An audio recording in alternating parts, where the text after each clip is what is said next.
नमस्कार मित्रों, आपका हमारे भक्ति ज्ञान चैनल पर हार्दिक स्वागत है। आज हम आपके लिए लेकर आए हैं इंदिरा एकादशी व्रत कथा और विश्वकर्मा पूजा में सुनने वाली पौराणिक कथा, जो कि आश्विन मास के कृष्ण पक्ष में आने वाली है और जिसे पितृपक्ष के दौरान विशेष रूप से महत्व दिया जाता है। इंदिरा एकादशी व्रत कथा। इंदिरा एकादशी का व्रत पितृपक्ष के दौरान आता है और इसका विशेष महत्व है क्योंकि यह व्रत पूर्वजों की आत्मा की शांति और मोक्ष के लिए किया जाता है। पौराणिक कथा। एक बार युधिष्ठिर महाराज ने भगवान श्री कृष्ण से पूछा, हे माधव, कृपया मुझे आश्विन कृष्ण एकादशी का नाम, उसका महत्व और व्रत की विधि बताइए। भगवान श्री कृष्ण बोले, हे धर्मराज, यह एकादशी इंदिरा एकादशी के नाम से जानी जाती है। यह पितरों को नरक से मुक्त कर स्वर्ग प्राप्त कराने वाली श्रेष्ठ तिथि है। पौराणिक कथा के अनुसार सतयुग में इंद्रसेन नामक राजा अंशुमान नगरी में राज्य करता था। वह धर्मात्मा, सत्यवादी और विष्णु भक्त था।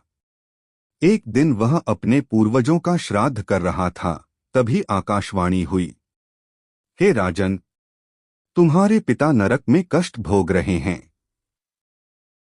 यदि तुम उन्हें मोक्ष दिलाना चाहते हो तो इंदिरा एकादशी का व्रत करो। राजा ने विधिपूर्वक इस व्रत को किया। व्रत की शक्ति से उनके पितर नरक से मुक्त होकर विष्णु लोक को प्राप्त हुए। राजा को भी चिरायु और मोक्ष की प्राप्ति हुई।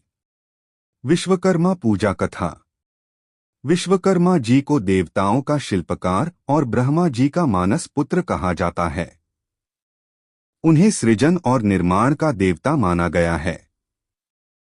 यह पूजा मुख्यतः इंजीनियर, आर्किटेक्ट, कारीगर, मशीनों और उद्योगों में काम करने वाले लोग करते हैं। पौराणिक कथा। जब भगवान विष्णु ने त्रिकाल, सत्य, त्रेता और द्वापर में वामन अवतार, राम अवतार और कृष्ण अवतार लिया, तब उनके लिए विशेष अस्त्र शस्त्र और भवनों का निर्माण विश्वकर्मा जी ने ही किया था। स्वर्गलोक, इंद्र का विमान पुष्पक, द्वारका नगरी, लंका की स्वर्णनगरी, ये सभी विश्वकर्मा जी की रचनाएं हैं। कहते हैं कि लंका को उन्होंने रावण के लिए स्वर्ण से बनाया था और द्वारका को भगवान कृष्ण के लिए समुद्र के बीच में निर्मित किया। इस दिन लोग मशीनों, औजारों, कंप्यूटर, वाहनों आदि की पूजा करते हैं और विश्वकर्मा जी से रचनात्मकता, समृद्धि और सुरक्षा की प्रार्थना करते हैं। पूजन विधि। इंदिरा एकादशी। दशमी तिथि की रात्रि से एकादशी तक व्रत करें। एकादशी के दिन विष्णु सहस्रनाम का पाठ करें। पितरों को तर्पण दें और दान करें। विश्वकर्मा पूजा। औजारों और मशीनों को स्वच्छ कर सजाएं। विश्वकर्मा जी की मूर्ति या चित्र की पूजा करें। धूपदीप, फूल, अक्षत आदि से पूजन करें। आधार शक्त पे नमः मंत्र का जाप करें।